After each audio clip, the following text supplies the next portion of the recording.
Well, I think the organisation clearly started right from the start. There was a hunger for taking the art from the respectable institutions and make sure that anyone really had access to create. So in that sense, always community arts has come from a little bit of a rebellious nature. I used to hear things like community arts.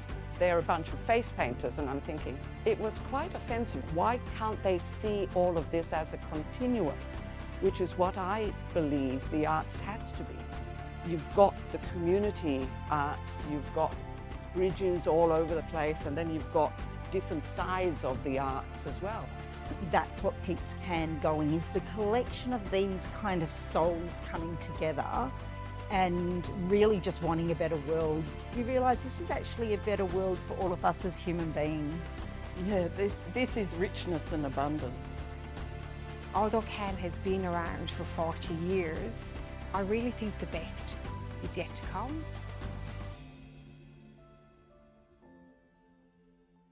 Hi, I'm Ali Sumner. I'm co-founder of Community Arts Network. Hi, I'm Jenny Behan and I'm co-founder of the Community Arts Network of Western Australia. Community Arts Network came into being because Jenny and I was determined that we were going to go it alone and do it. There were networks in some of the other states. We thought, well, we need one of those. We'll have to set one up. And so we did. It didn't run projects like CANWA does these days. So we were a lobby group rather than a project-based group. And that was a fundamental difference between where you are now and where we positioned things for the time. Throughout the years, the CAN leadership have been committed to community voice and creativity. I'm Lorraine Keane. I am the chair at Community Arts Network. Our values and purpose, although the wording may have changed, the intent has always been there. The whole intention was to empower people in all of those communities, both regional and urban, to initiate projects.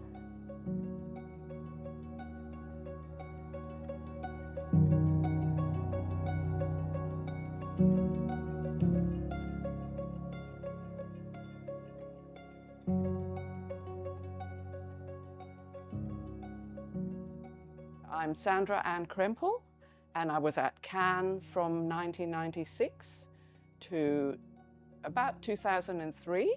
I really enjoyed the values of the organisation, the inclusiveness and their acceptance of people of all backgrounds, of all walks of life. What was going on at Community Arts Network at the time was this new words, cultural planning.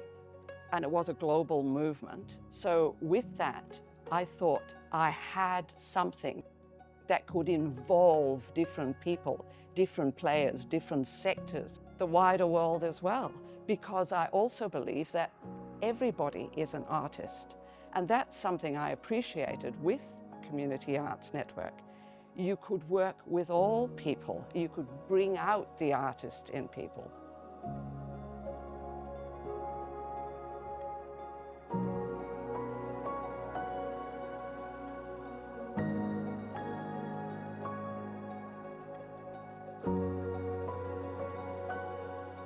Community Arts Network was not actually doing art production, it was functioning as a network. If we were talking about best practice of community arts, we really needed to do the work as well as promote the work. Hi, my name is Pilar Casat. I was the Managing Director of the Community Arts Network from 2004 to 2015.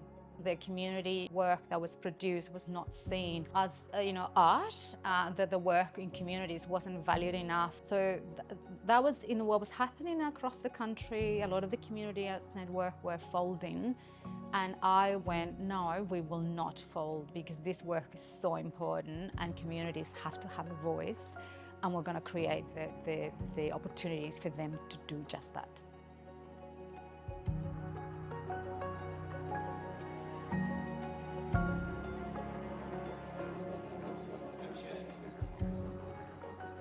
We were approached by the community to begin with. Narrogin, at a point of such a community grief.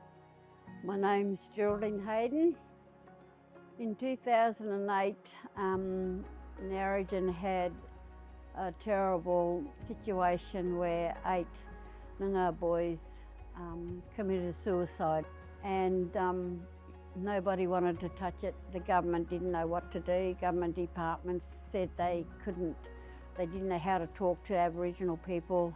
They didn't know what the people wanted, and they just didn't get involved. And people ask us that they really needed something for their children. Their children were suffering, and we told them, look, we obviously we're not a counselling service, we can't provide that, but what we can provide is programs for your young kids.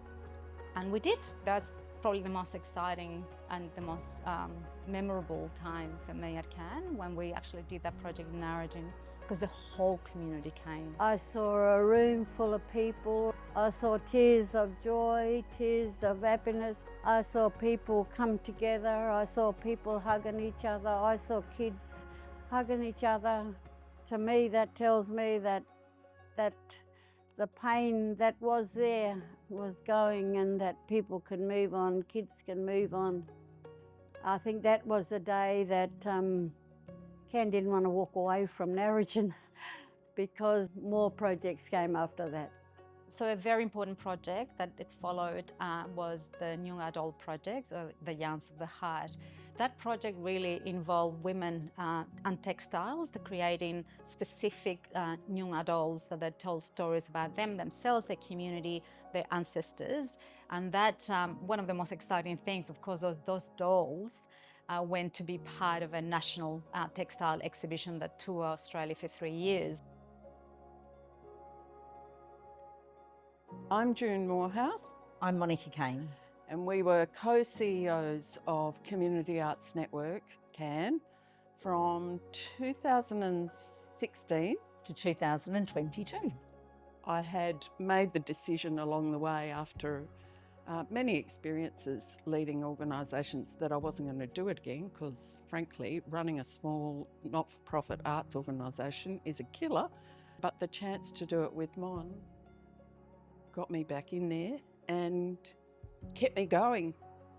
I thought, oh, this is someone I could work alongside, I could learn from, and I didn't want to walk away from CAN. You know, I think at the time, definitely the exciting work was the work with Noongar communities that was happening. But for me, it was also this long through line with CAN, which through all its different leaders, the values that underpinned it and the accessibility of the organisation to people on the ground was absolutely solid. And that was a part of something that was incredibly important to me.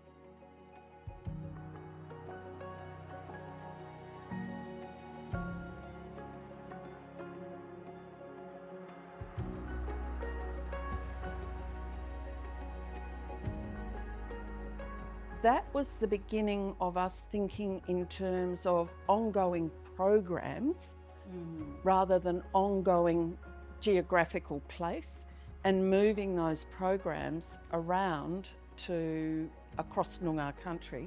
The Aboriginal Advisory Group and the First Nations First Plan was critical to the organisation, it was critical to June and I, and we felt that it was critical to the future of CAN to hold the legacy of those communities. I mean, there were a number of fabulous programs running while we were there, but the two big ones at that point were place names and Noongar lullabies. Those programs are still at the core of what the organisation does. The other big piece of work that happened during our period was engaging much more actively with multicultural communities, and particularly more recently arrived communities. It was a total joy. There were two big programs that we undertook, Dream Plan Do and Story Street.